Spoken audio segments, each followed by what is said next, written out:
L'enlèvement de l'Église. L'enlèvement de l'Église. C'est l'espérance de tout chrétien. L'enlèvement de l'Église. Mes frères et sœurs, l'enlèvement de l'Église est imminent. Et pour participer à chaque événement, il faut que nous puissions être au courant de cet événement et il faut que nous soyons disposés à cet événement. Ce n'est pas tout le monde qui sera enlevé chrétien. Pourquoi? Parce que malheureusement, beaucoup ne veulent pas garder leur robe. Beaucoup préfèrent la mauvaise compagnie. Beaucoup préfèrent les messages dilués, les messages falsifiés, les messages tronqués. Beaucoup préfèrent le lait impur et ne désirent plus le lait pur de la parole. Beaucoup ne veulent pas changer de vie. Beaucoup sont attachés au monde. Voilà pourquoi tous ne seront pas enlevés. Mais le Seigneur, dans son amour, désire que tout le monde soit sauvé et parvienne à la connaissance de la vérité.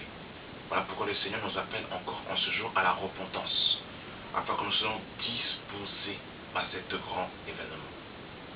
Beaucoup d'antichrists disent que l'enlèvement de l'Église a déjà eu lieu et qu'il ne concerne pas l'Église. Les frères et sœurs, c'est une aberration, c'est une abomination. L'enlèvement de l'Église est proche. Et nous devons nous attacher aux choses d'en haut et non à celles qui sont sur la terre. Les chrétiens qui sont attachés aux choses de la terre ne pourront pas participer à cet événement glorieux. Il faut que notre cœur soit rivé sur les choses célestes. Il faut que notre désir soit centré sur les choses d'en haut et non à celles qui sont sur la terre. Je vais lire un premier passage, frères et sœurs, dans Matthieu, chapitre 24, le verset 37, qui nous dit ceci. Ce qui arrivera au temps de Noé arrivera de même à l'avènement du Fils de l'homme. Car dans les jours qui précédaient le déluge, les hommes mangeaient et buvaient, se mariaient et mariaient leurs enfants, jusqu'au jour où Noé rentra dans l'arche. Et ils ne se doutèrent de rien, jusqu'à ce que le déluge vint et les emportèrent tous. Il en sera de même à l'avènement du Fils de l'homme. Alors, deux hommes qui seront dans un champ, l'un sera pris et l'autre laissé. Deux femmes qui moudront à la moule, l'une sera prise et l'autre laissée. Donc, frères et sœurs, ça va être terrible. Ça sera terrible ce jour. Vous savez, un chrétien qui marche selon la parole de Dieu ne peut pas être inquiet de ce jour. Au contraire, il est toujours prêt à recevoir le Seigneur. Donc il ne sera pas dans la crainte. Il ne sera pas dans la crainte. Mon frère, ma soeur, si tu es véritablement un enfant de Dieu, si tu marches dans la parole de Dieu, ce jour ne peut pas te faire peur. Parce que tu es toujours prêt à aller à la rencontre de ton Seigneur. Et l'apôtre Paul nous dira dans 1 Corinthiens 15. Il nous dira au verset 20. Ce que je dis, frère, c'est que la chair et le sang ne peuvent hériter le royaume de Dieu. Que la corruption n'héritera pas l'incorruptibilité. Voici, je vous dis un mystère. Nous ne mourrons pas tous. Écoutez bien, frères, nous ne mourrons pas tous. Voici ce que je vous dis un mystère, nous ne mourrons pas tous. Mais tous, nous serons changés en un instant, en un clin d'œil. Mais frères et sœurs, ça sera tellement rapide qu'on n'aura même pas le temps de réfléchir, même pas le temps de se repentir. Donc les gens qui se disent non, je vais attendre la fin pour me repentir, là, vous n'aurez pas le temps. C'est maintenant qu'il faut mettre sa vie. On ne règle pas dans 10 ans, pas demain. Il faut le faire maintenant. À la dernière trompette, la trompette sonnera et les morts ressusciteront incorruptibles et nous serons changés. Car il faut que ce corps corruptible revête l'incorruptibilité et que ce corps mortel revête l'immortalité. Lorsque ce corps corruptible aura revêtu l'immortalité et ce corps mortel aura revêtu l'immortalité, alors s'accomplira la parole qui est écrite, la mort a été engloutie dans la victoire. Ô mort, où est ta victoire? Ô mort, où est ton aiguillon? L'aiguillon et la mort, c'est le péché, et la puissance du péché, c'est la loi. mais grâce soit rendue à Dieu qui nous donne la vie par notre Seigneur Jésus-Christ. Donc on voit, frères et sœurs, que pour cet heureux événement, il faut que notre corps mortel, notre corps corruptible, revête l'incorruptibilité. Il faut que ce corps mortel revête l'immortalité. Ça veut dire quoi? Si tu es né avec des déformations physiques, si tu es né avec un handicap, si tu es né avec une maladie incurable, eh bien sache que le Seigneur te promet un nouveau corps, un corps glorieux, un corps qui ne connaît pas la fatigue, un corps qui ne connaît pas la maladie, un corps qui ne connaît pas l'handicap, mais un corps parfait, un corps semblable au corps du Seigneur. Oh, c'est glorieux, oh, c'est glorieux, c'est glorieux, c'est glorieux, c'est glorieux. Il y a un autre passage qui me vient lorsque je suis en train de lire ce passage, dans Philippiens chapitre 3. Merci Saint-Esprit pour ce passage. Philippiens chapitre 3, le verset 17 nous dit: soyez tous mes imitateurs, frères, et portez les regards sur ceux qui marchent selon le modèle que vous avez en nous. Car il en est plusieurs qui marchent en ennemis de la croix. Je vous en ai souvent parlé et j'en parle maintenant encore en pleurant. Leur fin sera la perdition. Ils ont pour Dieu leur vente. Ils mettent leur gloire dans ce qui fait leur honte. Ils ne pensent qu'aux choses de la terre. Mais notre cité à nous est dans les cieux, d'où nous attendons aussi comme sauveur le Seigneur Jésus-Christ, qui transformera le corps de notre humiliation et le rendra semblable au corps de sa gloire par le pouvoir qu'il a d'assujettir toutes choses. Le Seigneur va changer notre corps d'humiliation en un corps de gloire semblable à son corps. C'est glorieux. C'est glorieux. Donc bientôt fini les maladies, fini bientôt la fatigue, fini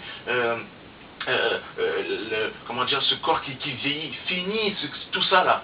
Bientôt nous allons revêtir le corps incorruptible lors de l'avènement du Seigneur. Soyons prêts, mes frères et sœurs, soyons prêts. L'enlèvement de l'Église est proche, l'enlèvement de l'Église est imminent. Mais malheureusement, beaucoup d'assemblées ne veulent pas de ce message parce qu'ils sont attachés aux choses de la terre. Que le Seigneur nous détache des choses de la terre. Et l'apôtre Paul nous dira dans 1 Thessaloniciens chapitre 4, frères et sœurs, il nous dira, 1 Thessaloniciens chapitre 4, verset 13,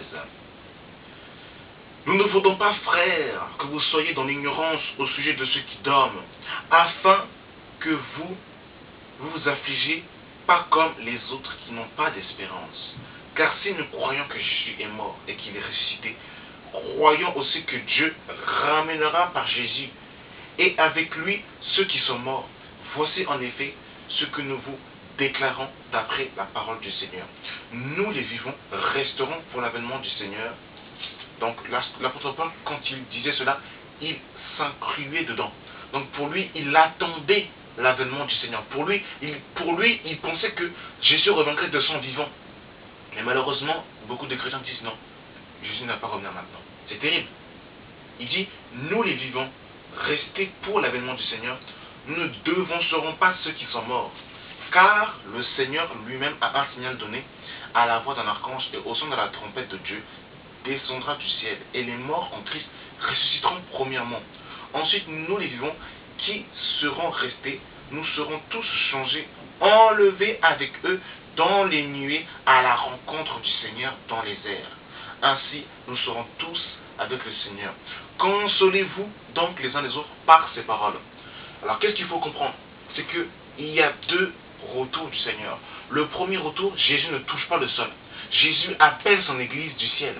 Et qu'est-ce qui va se passer? C'est que à la dernière trompette, au son de la trompette, les morts en Christ, c'est-à-dire les Marie de Magdala, Marie la mère de Jésus, Étienne, Paul, Silas, et tous ces hommes qui nous ont précédés, Abraham, Moïse, au son de la dernière trompette, ces hommes et ces femmes qui sont morts dans la foi et dans le Seigneur ressusciteront avec... non, c'est ceux qui sont morts en Christ. Ceux qui sont morts en Christ, qui, d'après les Écritures, ceux qui sont morts en Christ, donc les Étienne, tout ça, les Silas, les Paul, les Marie de Magdala, ressusciteront avec leur corps, avec un corps nouveau, un corps glorieux, un corps incorruptible, un corps immortel. Ils les ressusciteront en un clin d'œil, au son de la dernière trompette. Et nous, les vivants qui serons restés, lorsqu'ils seront ressuscités des morts, nous aussi, en un clin d'œil, comme 1 Corinthiens 15 nous l'indique, nous serons changés. Notre corps sera changé. Et comme 1 Thessaloniciens 4, le verset 13 à 16 nous dit, nous serons changés nous aussi, et notre corps changera. Et nous partirons à la rencontre du Seigneur dans les airs. Ça veut dire que le premier avènement du Seigneur, Jésus ne touche pas le sol. Jésus appelle son église du ciel. Nous partons à la rencontre du Seigneur dans le ciel. Et dans la deuxième rencontre, dans la deuxième venue du Seigneur, il faut lire pour cela Zacharie 14 et Apocalypse 19. Là, nous revenons avec Jésus sur la terre pour le règne des 1000 ans. Et c'est là où Jésus va instaurer le millénium sur la terre pendant 1000 ans. Mais dans le premier événement, Jésus ne touche pas le sol. Jésus appelle son église du ciel. Et nous partons avec lui dans les airs pour fêter les noces. Et après les noces, nous revenons sur la terre. Et Jésus va instaurer le millénium pendant 1000 ans. Donc frères et sœurs, l'enlèvement de l'église est proche. Ne ratons pas ce glorieux événement. Vous pouvez rater le rendez-vous à l'Élysée. Vous pouvez rater votre jour de paix. Vous pouvez rater tout et n'importe quoi. Vous pouvez même oublier votre mariage terrestre.